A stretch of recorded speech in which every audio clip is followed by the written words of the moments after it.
Hi, my name is Daniel Bisson and I'm game director on Tomb Raider. I'm going to talk about some of the footage we're going to see on the multiplayer. And I'm Jon Blyth and I'm going to be talking to you about it. Hello. Hey.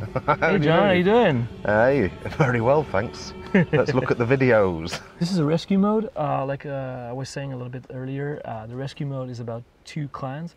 There's the scavengers and the survivors. Survivors has to stick together. They have a goal, which is getting the med packs back to a special location.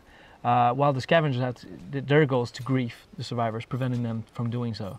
So as you can see at the bottom of the screen, bottom of the screen, you have to bring, as a survivor, you have to bring these packs, 5 packs, to be able to win. If you are scavengers, you basically need to kill and execute 20 of the survivors. You say kill and execute, that's the thing that makes it a little bit more trickier for the scavengers, isn't it? You can't just pick them off from a distance, you have to go in there and deliver the blow. Exactly. The thing about survivors is that they have the ability to be able to revive each other. So we see a trap here. But one other thing is that they have the ability to revive each other. So when they go down, basically they go to a vulnerable position because they don't move, but they can still shoot. But the scavengers, to be able to hit, to get the point, they need to approach it and take the risk of getting shot by them, but hitting them with a pickaxe and finishing them, getting the point. A few times in the room when I was just playing it, I shot someone, they fell down, I ran towards them, they just took me out immediately with a pistol. I thought, oh, I've got to learn how to play this game. Yes, the thing is that about a lot about the scavengers to be nimble. So when you do that, you should be rolling or zigzagging to reach your target. Otherwise, you're going to die. So it's almost like it's a will to live. Survivors has something that's called will to live. It's basically they're down and they can revive each other. So that's why they don't die immediately when they get shot. Like, for example, the scavengers, you can kill them one shot. You mentioned the trap earlier, and another one just happened. Yeah, it just happened there. Was that set by the scavengers, or are those just environmental things? No, it's something. Everything in the game is interactive, meaning that every game changer is activated by the players. As you can see here, there's a storm that was activated by Roth here, the character Roth. So the storm, like I was saying previously, Roth sees these enemies, he sees the outline, he sees a red silhouette of them, he sees their name tag, while they don't see him.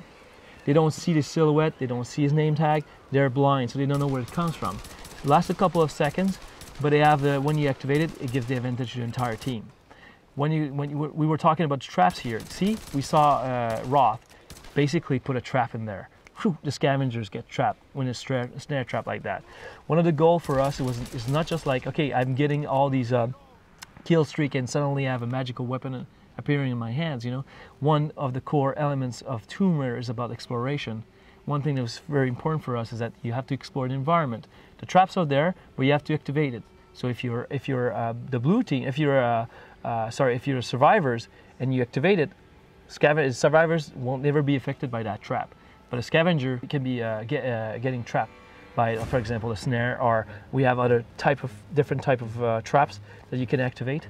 And basically is using, because survival is the main theme, even in multiplayer, is using the environment as a tool to protect yourself, to give you an advantage against your enemies. That's kind of interesting, putting up the menu like that, because I remember when we started working on this one, actually the first version of that was 2D.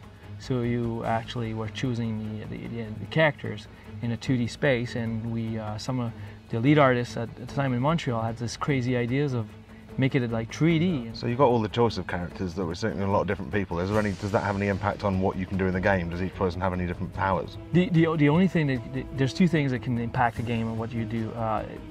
If you choose the scavengers has some abilities that the survivors don't have. Like, for example, if you're choosing a scavenger, you have the ascension ability that permits you to be able to ascend on zipline very fast. While if you're a survivor and try to do the same thing, you will actually climb slowly on the zipline. Did I see Lara in there? Lara is in there. Lara, she's.